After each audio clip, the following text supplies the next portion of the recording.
எனக்கு ஒரு சின்ன டவுட் அது கிளியர் பண்ணி விடுறியாமா? என்ன டவுட்? சொல்லு, கிளியர் பண்ணி விடுறேன். தமிழ் முக்கியமாமா? தமிழ் முக்கியம்தான்ப்பா, அது மாநில பாஷை, அதனால முக்கியம்தான். இங்கிலீஷ் முக்கியமாமா?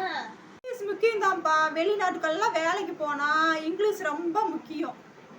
கணக்கு முக்கியமாமா? கணக்கும் முக்கியம்தான்ப்பா, அது நம்மளுக்கு வாழ்க்கைக்கு ரொம்ப தேவை, அதனால கணக்கு ரொம்ப முக்கியம்தான். ஹிந்தி முக்கியமாமா? ஹிந்தி அவ்வளோ ஒன்றும் முக்கியம் இல்லைன்னு நினைக்கிறேன். அப்ப சம்ஸ்கிருதம்? சம்ஸ்கிருதமும் அவ்வளோ ஒன்றும் முக்கியம் இல்லைன்னு நினைக்கிறேன். இந்த மார்க் ஷீட்டை பார்த்துட்டு சைன் பண்ணி கொடுங்க.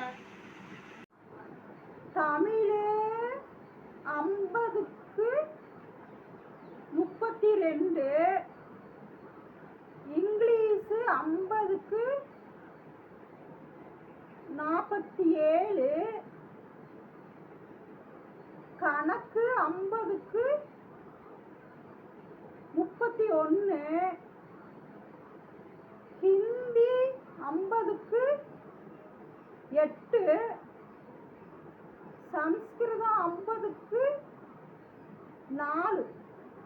என்னடா இப்படி மார்க் வாங்கி வச்சிருக்க? ஹிந்திக்கும் சம்ஸ்கிருதத்துக்கு இவ்வளவு கம்மியா இருக்கு? இப்பதான் நான் சொன்னேன் ஹிந்தியும் சம்ஸ்கிருதம் அவ்வளவு முக்கியம் இல்லைன்னு. எல்லாம் பயங்கரம்.